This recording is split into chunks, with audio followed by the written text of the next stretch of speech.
আসসালামু আলাইকুম শরীফ ওসমান হাদি ভাই। এই হাদি ভাই আপনারা, এই হাদি ভাই আপনাদেরকে আমি এই সালামটা দিলাম, আপনারা আমার সালামটা গ্রহণ করেন। ধন্যবাদ। আজকে 3 দিন পার হতে চললো, এই সোশ্যাল মিডিয়ায় এই সো কল সুশীল সমাজরা চুপ।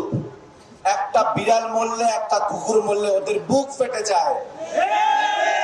আপনাদেরকে একটা কথা বলি, সঙ্গ দোষে লোহা ভাসে। আপনারা আমাকে দেখে অভ্যস্ত, কিন্তু শুনে অভ্যস্ত না।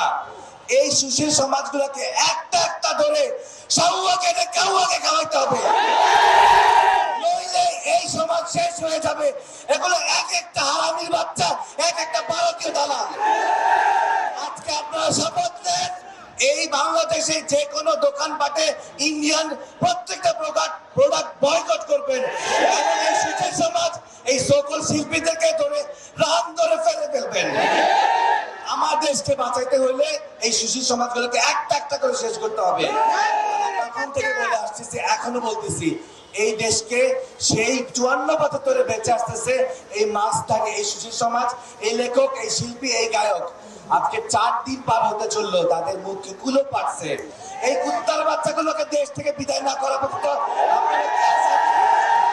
ধন্যবাদ। আমাদের হাদি ভাইদের জন্য সবাই দোয়া রাখবেন। আল্লাহ হাফেজ।